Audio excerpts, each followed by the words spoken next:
जय हिंद दोस्तों। कल सुबह खबर आई थी कि अर्नब गोस्वामी को उनके घर से मुंबई पुलिस ने गिरफ्तार कर लिया है और लोगों की भौएं इस बात से ज़्यादा इसलिए चढ़ गई क्योंकि उनको गिरफ्तार करने के लिए जिस साजो सामान के साथ पुलिस वहां पहुंची थी उससे ऐसा लग रहा था कि जैसे वो किसी गैंगस्टर को या बहुत बड़े टेररिस्ट को अरेस्ट करने के लिए पहुंची।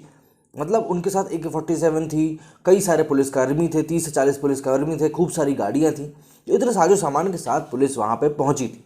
इसके बाद जब उनको कल पुलिस मजिस्ट्रेट के सामने पेश किया गया तो मुंबई पुलिस ने उनको 14 दिन की पुलिस रिमांड पर लेने की मांग रखी थी, जिसको कि वहाँ के न्यायाधीश ने कैंसिल कर दिया, रिजेक्ट कर दिया, खारिज कर दिया। उन्होंने कहा कि मुंबई पुलिस ने रिपब्लिक टीवी के editor in chief Arnab Goswami को 14 दिन की पुलिस हिरासत में रखने के लिए मुंबई की अदालत में याचिका दायर की थी, जिसे अदालत ने खारिज कर दिया है। अदालत ने कहा कि हिरासत में लेकर पूछताछ करने की कोई ज़रूरत नहीं है। साथ ही अर्नब को जल्द ही जमानत मिलने की भी संभावना बढ़ती जा रही है, जिसका आशय यह है कि शायद उन्हें न्यायिक हिरासत में भी ज़्यादा लंबे समय तक ना रहना पड़े। लेकिन अब बात यह आ जाती है कि आखिर मुख्य बिंदु क्या थे जो कि अदालत ने कहे हैं। अदालत ने कहा है कि पुलिस हिरासत में रखने का कोई भी आधार नहीं है। आगे आत्महत्या और अर्नब गोस्वामी के बीच किसी भी तरह का कोई संबंध नहीं है। उस एक लेटर को छोड़ दें तो कोई भी संबंध नहीं है। इसके अलावा अदालत की अनुमति के बिना पुराने मामले की फाइल को दोबारा खोला गया है। इस बात के ऊपर भी कई सारे सवाल उठे थे। मुंबई पुलिस ने दावा करते हुए कहा था कि जिस मामले को अदालत ने साल 2018 में बंद कर दिया था उसमें पुलिस को नए सबूत हासिल हुए हैं। इसकी वजह से उन्हें मामले की जांच के लिए अर्नब गोस्वामी को पुलिस हिरासत में रखने की मांग उठाई थी। 6 घंटे की मैराथन सुनवाई के बाद अदालत ने पुलिस को हिरासत की मांग को ठुकराते हुए अर्नब को 14 दिन की न्यायिक हिरासत में भेज दिया है।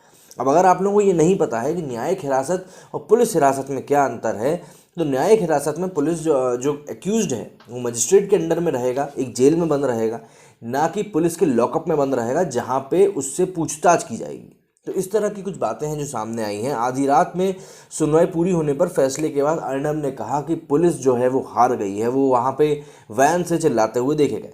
रिपब्लिक टीवी की रिपोर्ट्स के अनुसार अदालत ने अर्नब गोस्वामी के वकील को जमानत संबंधी दस्तावेज तैयार करने के लिए कह दिया है।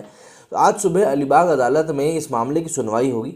इस दौरान मुंबई उच्च न्यायालय साल अर्नब गोस्वामी द्वारा दायर की गई 2018 के इस मामले को खत्म करने की याचिका पर भी इसके साथ में ही सुनवाई करेगी।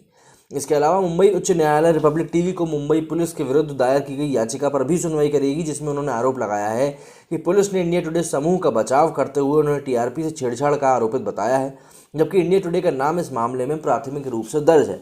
अब ये पूरा मामला जो है ये TRP स्कैम का है, जिसमें कि पहले रिपब्लिक टीवी का नाम लिया गया था, लेकिन बाद में कई सारे टीवी न्यूज़ चैनल्स का नाम आया और फिर उसके बाद उन लोगों ने, कई न्यूज़ चैनल्स ने इस बारे में माफ़ी भी मांगी कि इस तरीके से उन्होंने खबर को प्रकाशित किया था।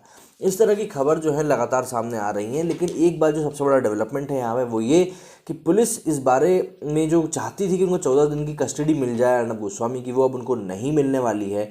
और इसका मतलब सीधा सीधा ये है कि अर्नब गोस्वामी को जल्द से जल्द बेल भी मिल जाएगी। लेकिन एक बात और जो सामने आई है कि देश भर में कई जगह पे विरोध प्रदर्शन हुए इस बात के खिलाफ कि अर्नब गोस्वामी को जिस तरीके से गिरफ्तार किया गया है वो बहुत गलत है। इसको लेकर लोगों ने कई जगह पे नारेबाजी भी करी, कई जगह प्रोटेस्ट किया, कई जगह जुलूस भी निकाला, जिसमें कि लोगों का जो सेंटर पॉइंट था वो था सोनिया सेना के खिलाफ। मतलब लोगों का ये कहना था कि यहाँ पे गवर्नमेंट ने उनकी पावर्स का जो है वो मिसयूज़ किया गया है।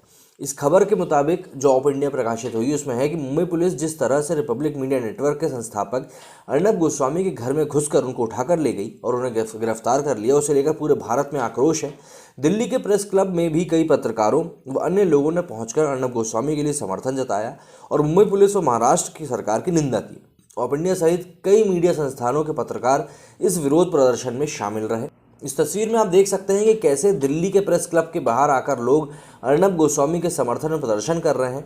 उन्होंने अपने साथ संविधान से गद्दारी, महाराष्ट्र सरकार मीडिया की हत्यारी है और उद्धव सोनिया होश में आओ, मीडिया पर हमले बंद करो लिखे बैनर ले रखा था। साथ ही वो अगर आज चुप रहे तो कल आप पर हमला करेंगे लिखे पोस्टर्स, बैनर्स भी साथ में लेकर उन्होंने रखा हुआ था। तो इस तरह के ये कुछ तस्वीरें हैं जो आप देख सकते हैं अपनी स्क्रीन पर, जिसमें कि लोगों ने अलग अलग तरीके से अपना विरोध प्रदर्शन किया। अब इसको हम शांति प्रदर्शन भी कह सकते हैं क्योंकि इसमें किसी तरह की मारपीट तो हुई नहीं थी।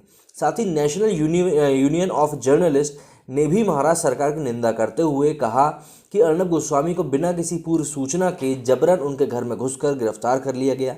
यूनियन ने कहा है कि ये पुलिस बल का पूर्ण रूप से दुरुपयोग है और अभिव्यक्ति की स्वतंत्रता को वश में करने का प्रयास है। यूनियन ने इसे अमानवीय, हृदयहीन और गैर कानूनी बताया। यूनियन ने ध्यान दिलाया कि कैसे अर्नब को उनके वकीलों की सलाह तक नहीं लेने देगी।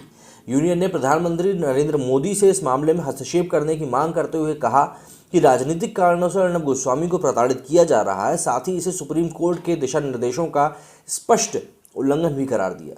Major general retired GD Bakshi ने भी विरोध प्रदर्शन में हिस्सा लिया। पत्रकारों से कहा कि ये सब उसी महाराष्ट्र में हो रहा है जहां बाला साहब ठाकरे कार्टून्स के जरिए अपनी बात रखते थे।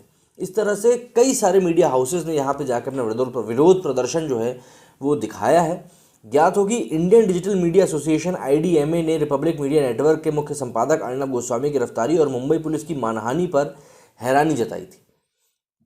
रिपब्लिक टीवी के अनुसार अर्नब गोस्वामी के साथ दुर्व्यवहार किया गया, उन्हें जबरन पुलिस थाने ले जाते समय कई गाड़ियों का बदल कर इस्तेमाल किया गया। चैनल ये भी बताया है कि अर्नब गोस्वामी की गिरफ्तारी के लिए पुलिस ने ना तो कोई वारंट और ना ही कोई अदालती आदेश लेकर आई थी।